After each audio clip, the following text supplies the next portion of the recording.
Bien-aimés dans le Christ, que la grâce de Jésus-Christ notre Seigneur, l'amour de Dieu le Père et la puissance du Saint-Esprit descendent maintenant sur nous pour nous aider à méditer cette parole afin qu'elle puisse porter du fruit dans notre vie pour la plus grande gloire de Dieu et le salut de nos âmes.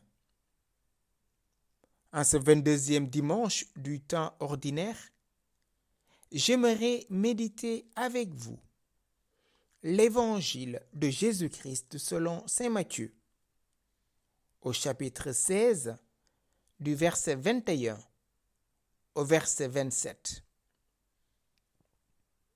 En ce temps-là, Jésus commença à montrer à ses disciples qu'il lui fallait partir pour Jérusalem, souffrir beaucoup de la part des anciens, des grands prêtres et des scribes, être tué et le 3e jour ressuscité.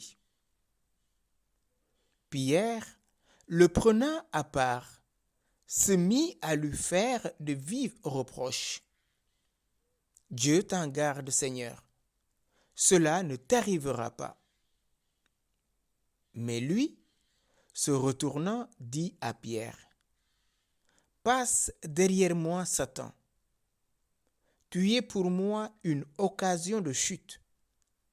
Tes pensées ne sont pas celles de Dieu, mais celles des hommes. » Alors, Jésus dit à ses disciples, « Si quelqu'un veut marcher à ma suite, qu'il renonce à lui-même, qu'il prenne sa croix et qu'il me suive.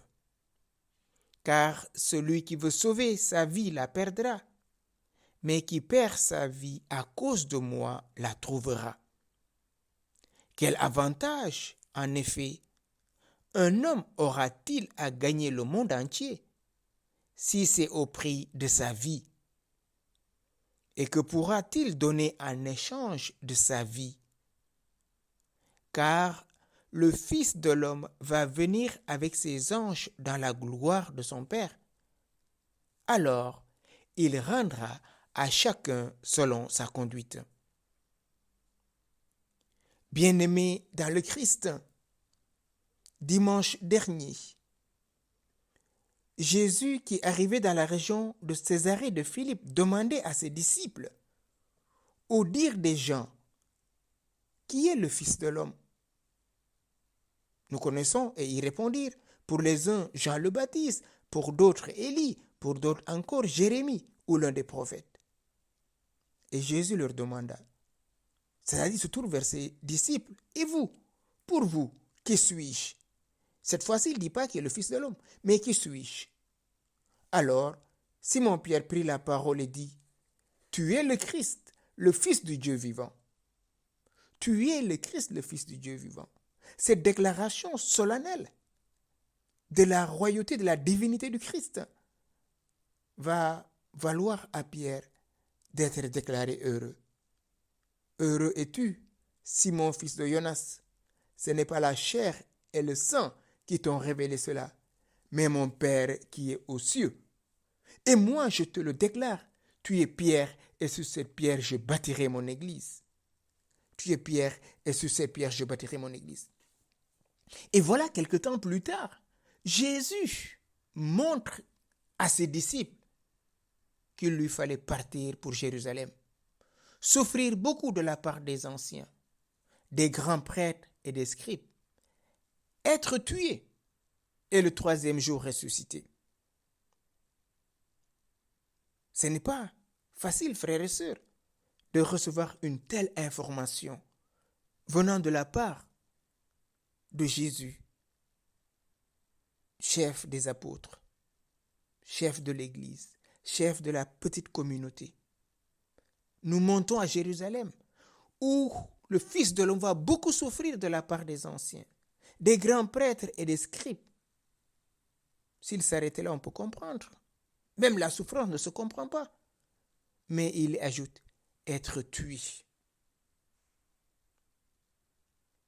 Et qu'est-ce qui se passe? C'est pas facile. Et Pierre, le prenant à part, se mit à lui faire de vifs reproches. Dieu t'en garde, Seigneur, car cela ne t'arrivera pas. Pierre réagit dans la spontanéité de l'amour. Il est en face de celui qu'il aime de tout son cœur, de toute son âme, de toute sa force. Et il veut le protéger. Dieu t'en garde, Seigneur. Cela ne t'arrivera pas. Si cela dépendait que de Pierre, Jésus n'aurait pas à souffrir.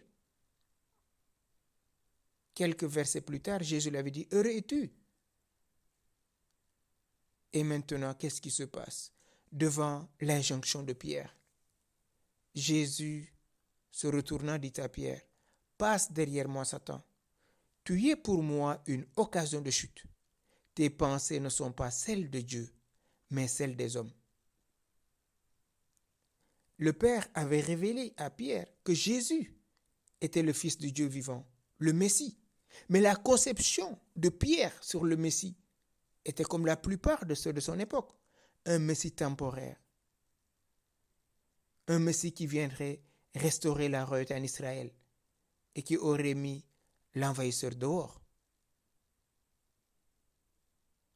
Pierre, Jésus dit, derrière moi, Satan. Pourquoi? Parce que tes pensées ne sont pas les pensées de Dieu. Pierre croyait que Jésus devait avoir une armée, que Jésus devait être défendu, qu'on devait le protéger. Regardons nos présidents. Ils ont constamment des gardes du corps, une garde rapprochée. Ils ont besoin d'être protégés. Ce n'est pas le cas pour le Messie, le roi des rois, le Seigneur des seigneurs. Il est venu pour livrer sa vie. C'est pour ça qu'il leur annonce que nous montons à Jérusalem où le Fils de l'homme va souffrir. Il va être tué et le troisième jour ressuscité. Pierre s'insurgit contre Jésus. Et qu'est-ce que Jésus dit? Ce que dit Jésus, inacceptable pour Pierre et même pour les autres. Le Dieu Tout-Puissant ne peut pas laisser faire ces choses pareilles. Il est le Fils de Dieu, il vient de le déclarer, mais Dieu va le protéger. Et rappelez-vous les tentations de Jésus au chapitre 4. Si tu te jettes, les anges te protégeront. Ils te porteront sur leurs mains. Il y a quelque chose de similaire. Pierre veut protéger Jésus. Et il refuse que la volonté de Dieu s'accomplisse en lui. Que Dieu t'en garde. Derrière moi, Satan, tes pensées ne sont pas les pensées de Dieu. Passe derrière moi. Tu es pour moi une occasion de chute.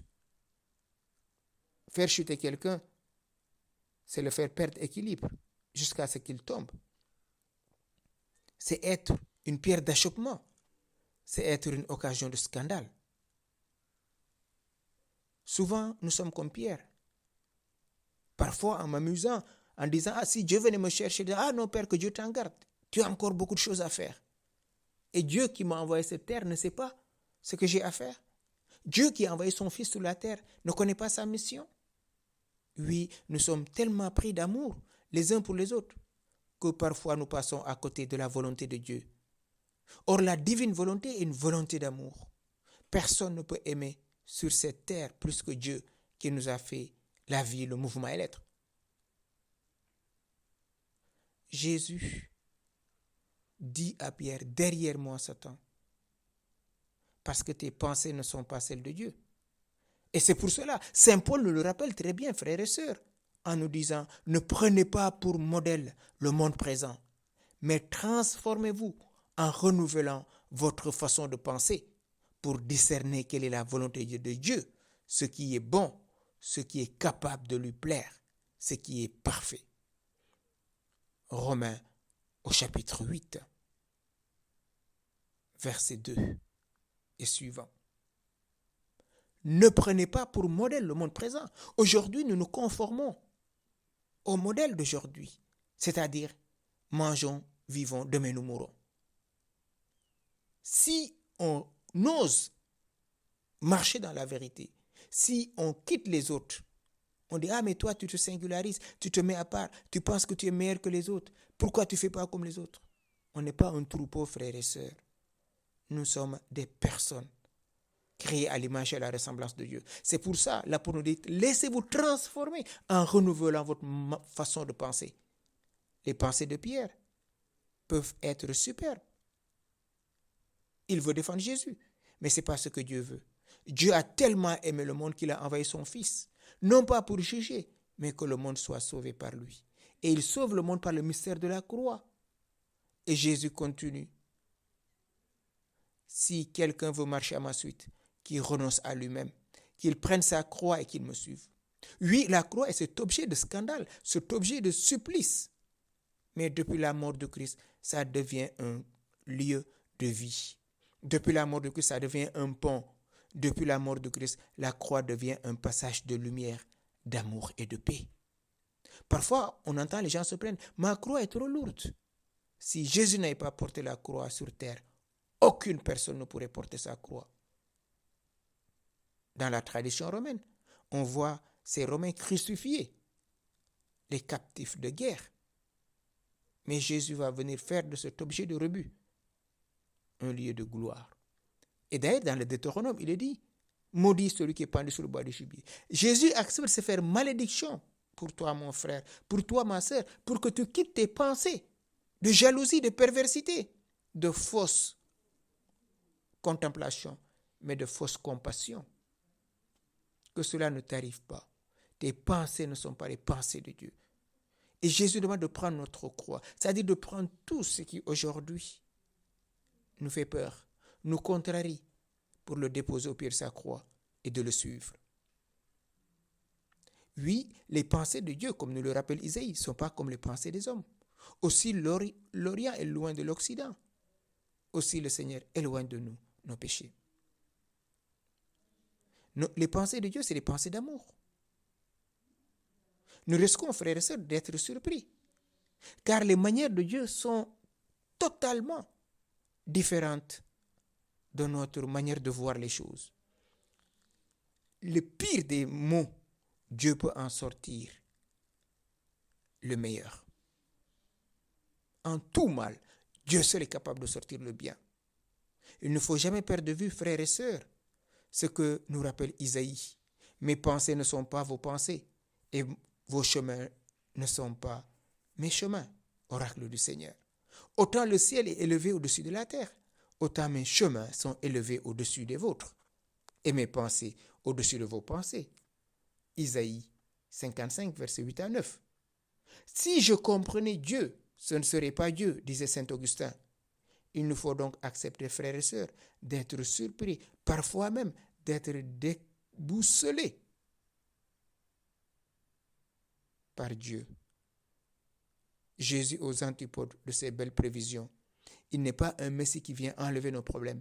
Il n'est pas venu le roi qui nous donne du pain chaque jour, comme le fait les Juifs au chapitre 6, qui voulaient faire de lui un roi. C'est son corps qu'il nous donne au quotidien. Et son corps est un corps blessé, un corps livré, pour qu'en mangeant ce corps, nous acceptions de prendre notre croix, d'être crucifiés avec lui. Et comme nous le rappelle Paul, si nous souffrons avec lui, si nous mourons avec lui nous régnerons. Oui, le salut des hommes, c'est-à-dire la conversion de notre manière de voir, la manière de vivre la charité fraternelle, la manière de vivre l'amour de Dieu. Voilà ce que Dieu attend de nous, que nous changions notre regard. Le salut des hommes passe donc inévitablement par une lente transformation de notre cœur, que notre cœur de pierre devienne un cœur de chair, que notre colère devienne un lieu d'amour, que notre haine se transforme en amour, que nos ténèbres se transforment en lumière. Voilà ce que Dieu attend de nous. Voilà ce qui est venu apporter le Messie. La lumière, la paix et l'amour. Dans le plan de Dieu, tous sont appelés au salut. Mais ce salut passe par une mort. Mourir à nous-mêmes. Mourir à nos convoitises. Aujourd'hui, on s'installe dans le péché. Et on trouve toutes les excuses du monde. Et on oublie que nous sommes uniques aux yeux de Dieu. Oui, mon frère, ma sœur, Jésus est mort pour toi. Est-ce que ta conduite actuelle glorifie le nom de Jésus? Est-ce que ta manière de vivre aujourd'hui glorifie le nom de Jésus? Ou tu continues de mettre les clous dans ses mains, de transpercer son côté par ta manière de vivre, parce que tu t'installes dans le péché? Demandons à Jésus, par la puissance de l'Esprit Saint, de venir consoler nos cœurs, de venir nous donner d'accepter sa volonté.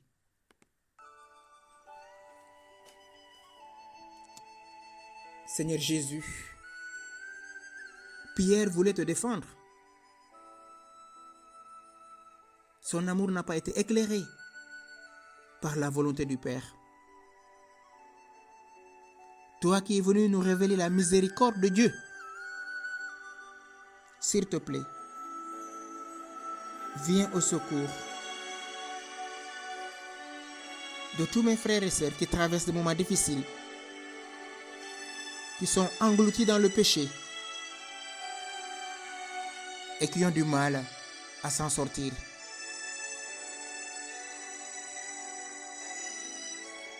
Tu nous demandes de ne pas juger, mais de faire miséricorde. Donne ta miséricorde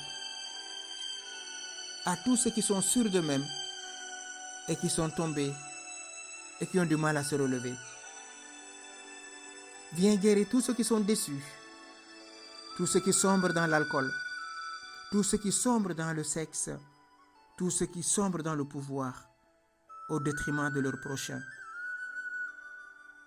Ô Yeshua, toi le prince de la vie, toi qui nous dis « Venez à moi, vous tous qui peinez et ployez sous le poids du fardeau. » Je te confie tous mes frères et sœurs.